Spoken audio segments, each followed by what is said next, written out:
Hi everyone, we're back with the Glass Castle.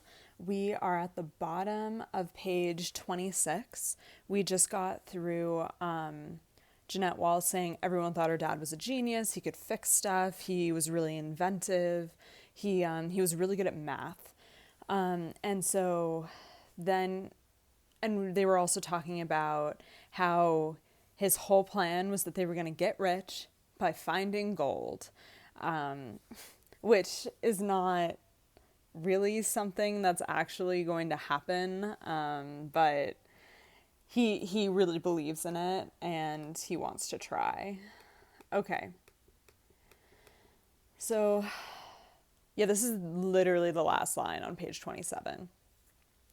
Dad was always inventing things, too. One of his most important inventions was a complicated contraption he called the prospector. It was going to help us find gold. The prospector had a big flat surface about 4 feet high and 6 feet wide, and it rose up in the air at an angle. The surface was covered with horizontal strips of wood separated by gaps. The prospector would scoop up dirt and rocks and sift them through the maze of wooden strips. It would find out whether a rock was gold by the weight. It would throw out the worthless stuff and deposit the gold nuggets in a pile, so whenever we needed groceries, we could go out back and grab ourselves a nugget. At least that was what it would be able to do once Dad finished building it. So this is something that the father has dreamed up. It doesn't exist. It's imaginary. It sounds like a big box with a bunch of wooden planks in the middle, and it works like sifter. Like I think about sifting flour. And yeah, and it was supposed to figure out what was gold by weight. All right. Dad let Brian and me help him work on the prospector. We'd go out behind the house and I'd hold the nails while Dad hit them. Sometimes he let me start the nails and then he'd drive them in with one hard blow from the hammer. The air would be filled with sawdust and the smell of freshly cut wood and the sound of hammering and whistling because Dad always whistled while he worked. In my mind, Dad was perfect, although he did have what Mom called a little bit of a drinking situation. That's one way to say it. There was what Mom called Dad's beer phase. We could all handle that. Dad drove fast and sang really loud, and locks of his hair fell into his face, and life was a little bit scary, but still a lot of fun.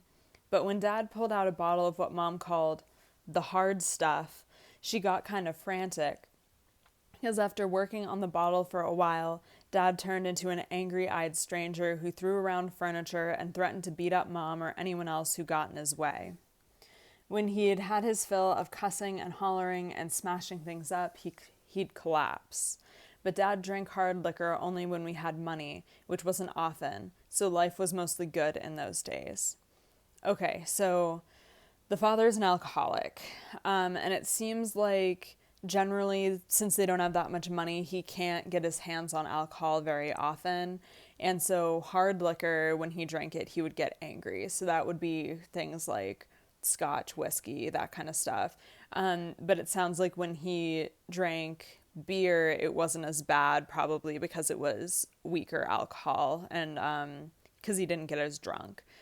So, but it sounds like he drives drunk a lot, which also is scary.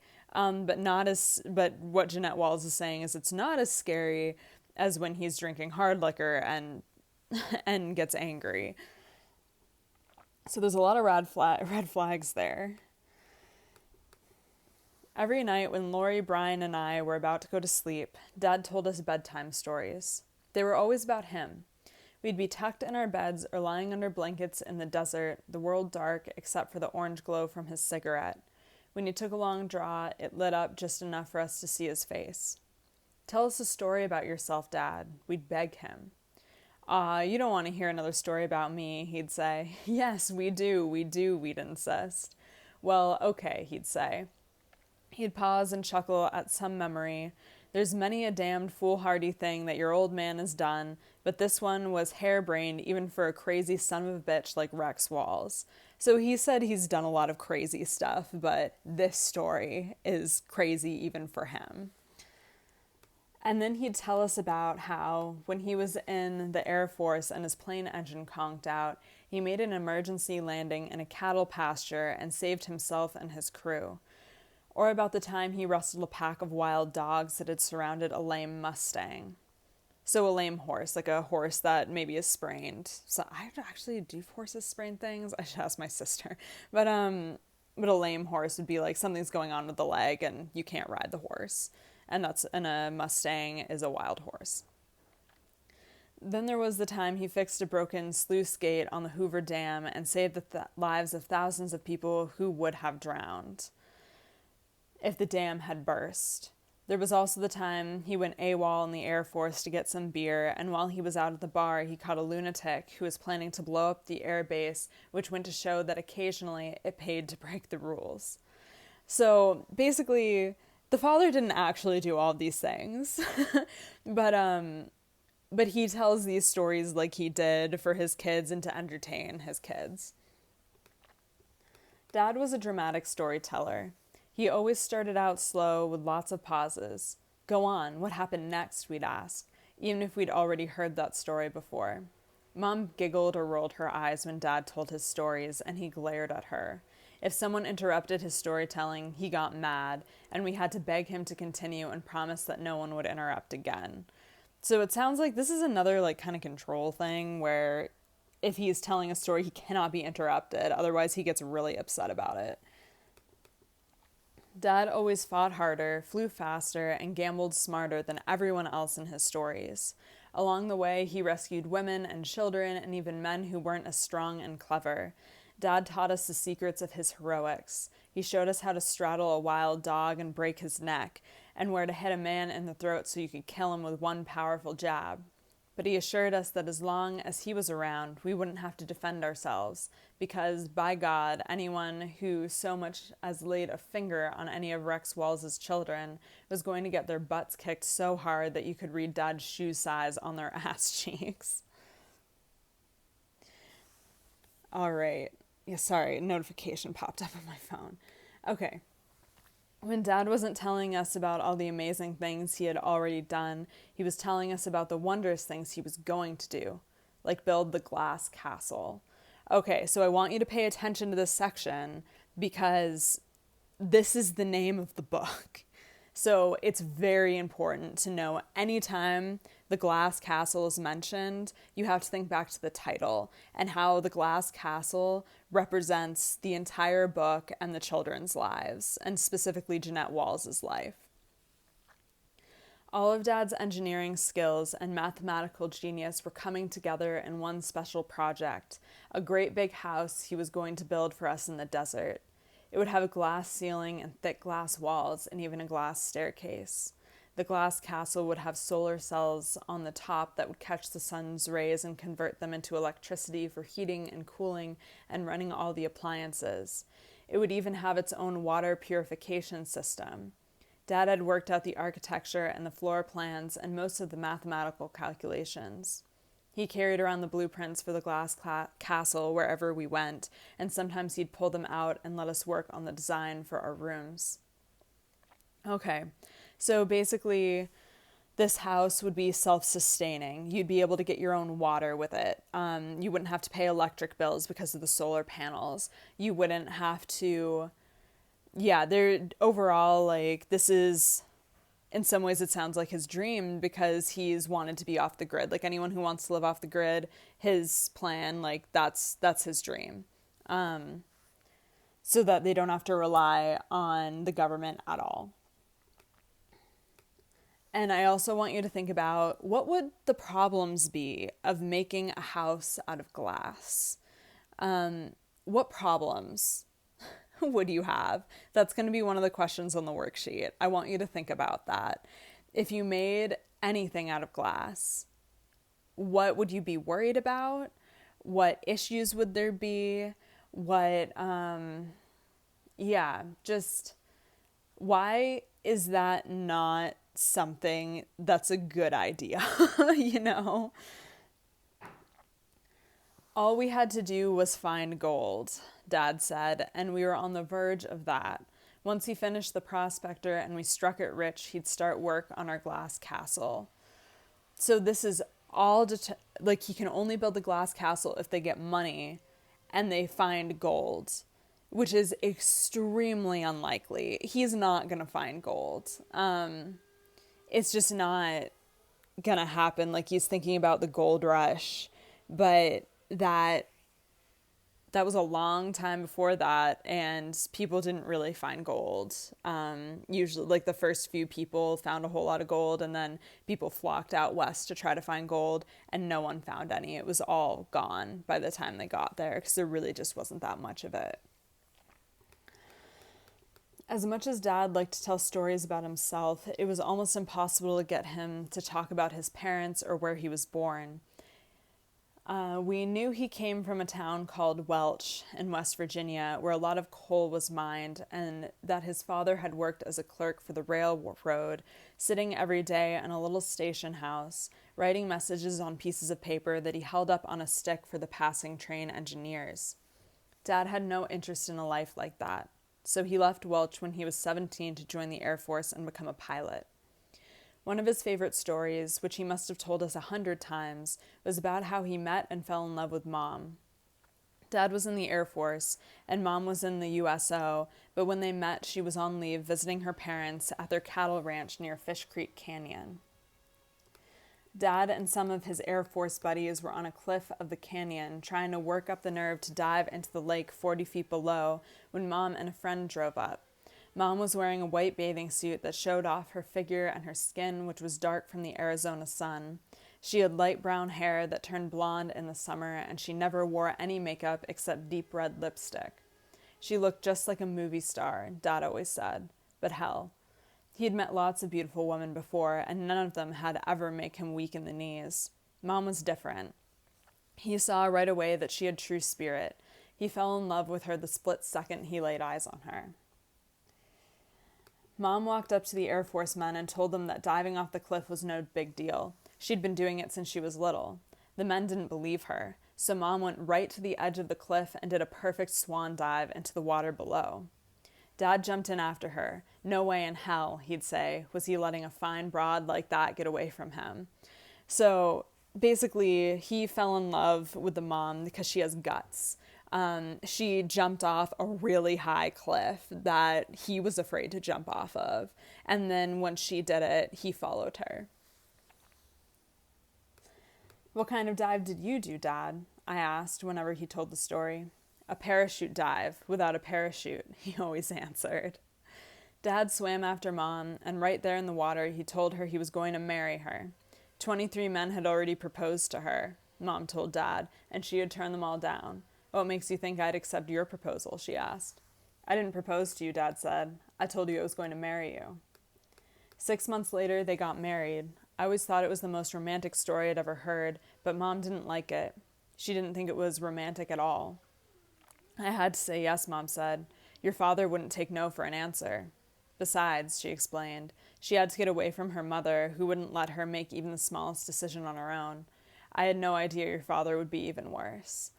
That's scary. To hear that the mom was basically like, your dad wouldn't take no for an answer, and so I just married him because I couldn't shake him, basically. I told him no, and he wouldn't let me leave.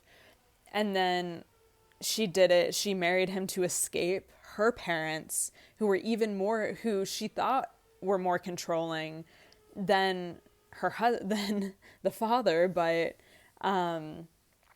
her husband ended up being worse. So that's really sad.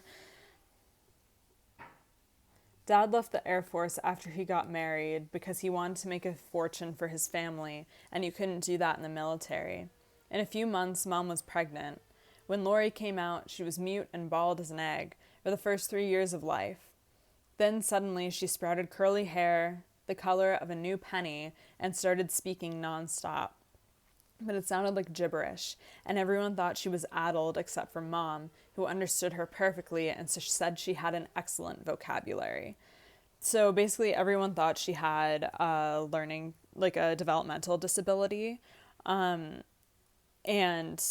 Mom believed in her, and it turns out she knew a whole lot of words, and Mom understood her even though she spoke nonsense.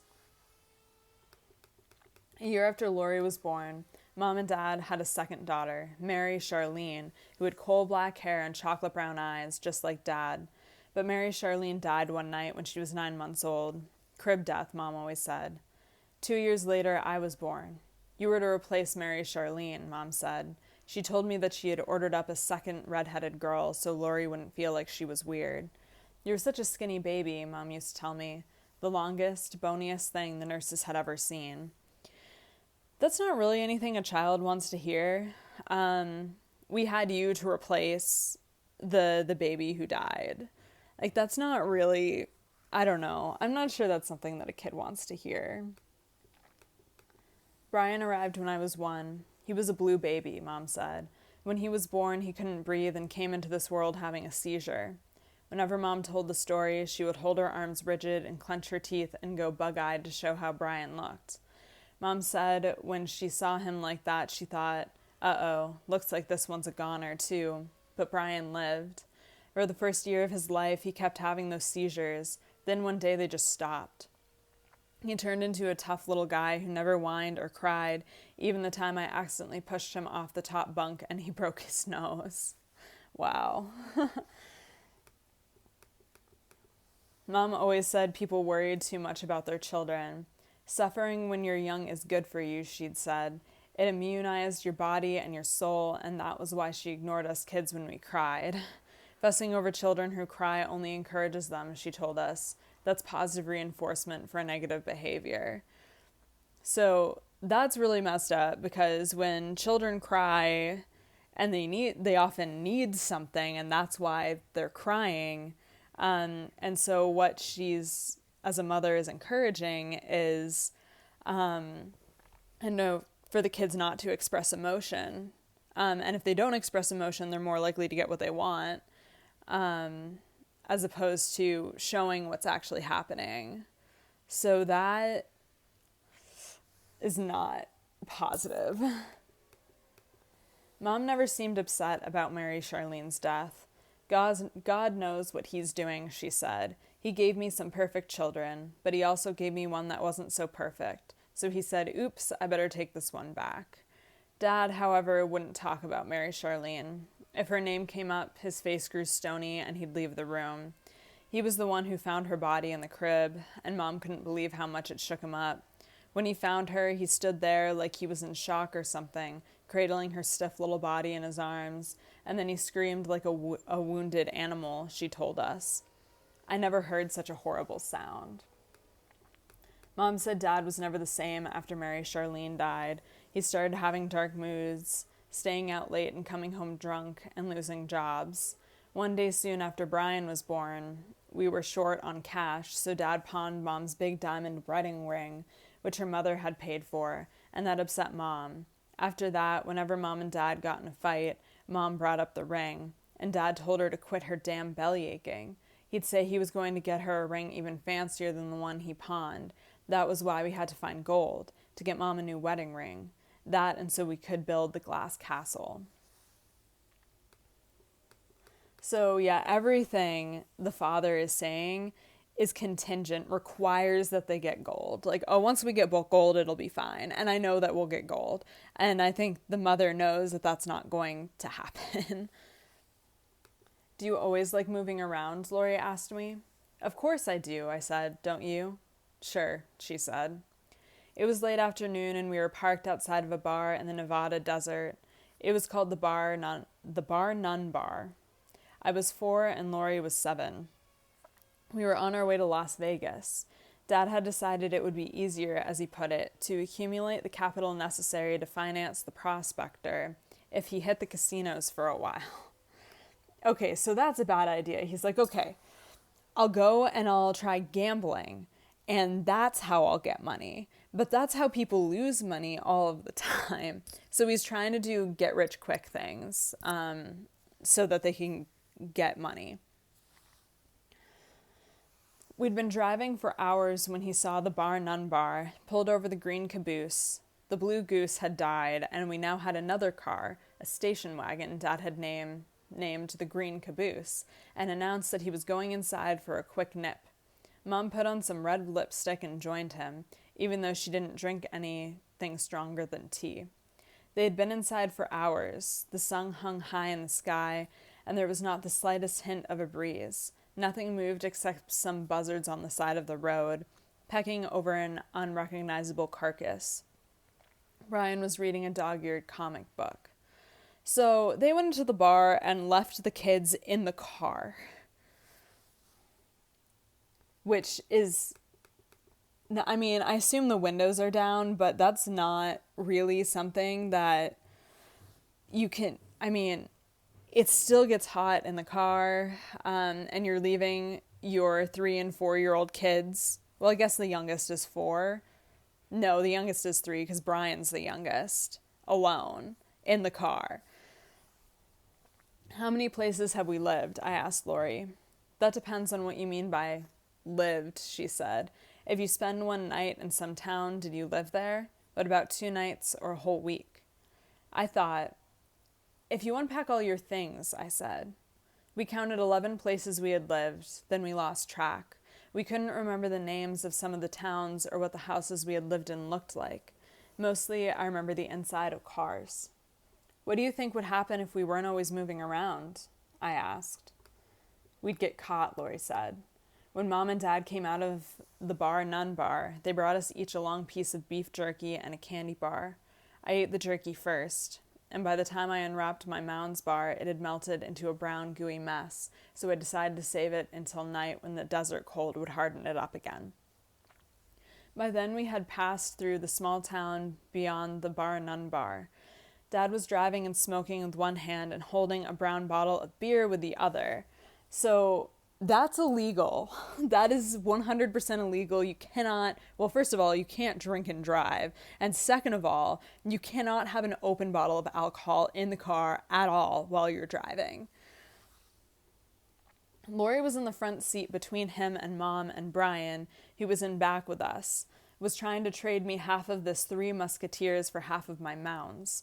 Just then we took a sharp turn over some railroad tracks, the door flew open, and I tumbled out of the car. So no one's wearing seat belts either, and there's no safety lock on the car. And I mean, depending on, I need to look up again when this was written and when this was taking place. Like, a lot of cars might not have had safety locks, like child safety locks like they have now, but that's really bad. None of them are wearing seat belts. I rolled several yards along the embankment, and when I came to a stop, I was too shocked to cry, with my breath knocked out and grit and pebbles in my eyes and mouth. I lifted my head in time to watch the green caboose get smaller and smaller and then disappear around a bend. The father doesn't even realize that this has happened. He just keeps on driving while she is rolled out of the car. Blood was running down my forehead and flowing out of my nose. My knees and elbows were scraped raw and covered with sand. I was still holding the Mounds bar, but I had smashed it during the fall, tearing the wrapper and squeezing out the white coconut filling, which was also covered with grit. It's amazing what you remember, too, when you experience trauma and what you focus on. Like, I had a friend who, a lava lamp fell and smashed on her back, and she had to go to the hospital, and she kept talking to her dad on the way to the hospital about, like, did you turn off the oven? The turkey was in the oven. We can't have the oven on while we drive to the hospital. And here we have Jeanette focusing on the Mounds bar and the coconut and how it's covered in dirt. Once I got my breath back, I crawled along the railroad embankment to the road and sat down to wait for Mom and Dad to come back. My whole body felt sore. The sun was small and white and broiling hot. A wind had come up and it was rolling the dust along the roadside. I waited for what seemed like a long time before I decided it was possible Mom and Dad might not come back for me. They might not notice I was missing. They might decide that it wasn't worth driving back to retrieve me, that like Quixote the cat, I was a bother and a burden they could do without. So this echoes, she brought back the cat that they left on the side of the road. And so this echoes what happened with the cat. They left the cat on the side of the road, and now she's been left on the side of the road as well. And she feels like she's been abandoned. And she has. I mean, at this point in time. Because the car drove away. Like, they didn't even realize that she was gone. The little town behind me was quiet, and there were no other cars on the road. I started crying, but that only made me feel more sore. I got up and began to walk back towards the houses, and then I decided that if Mom and Dad did come back for me, they wouldn't be able to find me, so I returned to the railroad tracks and sat down again. I was scraping the dried blood off my legs when I looked up and saw the green caboose come back around the bend. It hurtled up the road toward me, getting bigger and bigger until it screeched to a halt right in front of me. Dad got out of the car, knelt down, and tried to give me a hug. I pulled away from him. I thought you were going to leave me behind, I said. I'd never do that, he said. Your brother was trying to tell us that you'd fallen out, but he was blubbering so damn hard we couldn't understand a word he was saying. Dad started pulling the pebbles out of my face. Okay, so that's ridiculous. So, like, Brian is crying that Jeanette fell out of the car. The door is open. Maybe they were able to close it. I don't know. But then, but they don't notice looking into the back seat that Jeanette is gone. Dad started pulling the pebbles out of my face. Some were buried deep in my skin, so we reached into the glove compartment for a pair of needle nose pliers. So, like, I don't know, like a pair of pliers that you would use and then just like ripping them out. Like, you need to go to the hospital for that kind of stuff. If that is stuck into your skin like that, you need to go to the hospital. I was a lifeguard. I learned all about this stuff, and this is like, okay. When he'd plucked all the pebbles from my cheeks and forehead, he took out his handkerchief and tried to stop my nose from bleeding. It was dripping like a broken faucet. Damn, honey, he said, you busted your snot locker pretty good. So she probably also has a broken nose. And, like, if you fall out of a car while it's driving, you should probably go to the hospital to make sure you don't have a concussion. I started laughing really hard. Snot locker was the funniest name I'd ever heard for a nose. After Dad cleaned me up and I got back in the car, I told Brian and Lori and Mom about the word, and they all started laughing as hard as me. Snot locker. It was hilarious. Okay, I think that's where I'm going to stop for now. I hope you all know, like, that this is kind of horrifying to read. I don't think I noticed in some ways how horrifying some of this was the first time I read it when I was in high school. But definitely looking back on this as an adult, it's very different. And it's interesting to think about the glass castle that the father wants to build. And I thought about problems with it when I was in high school, but now I've thought about a whole lot of other problems as well. We'll see if you come up with the ones that I'm thinking of. Because if you think about glass in a desert and an entire house made out of glass in a desert, there's some issues there, especially, you know, how things are with the sun and light and everything like that. So I'm curious what you all think of this book so far as well. All right. I'm going to stop here. I may go over a few things, in another video, and I'll see you soon.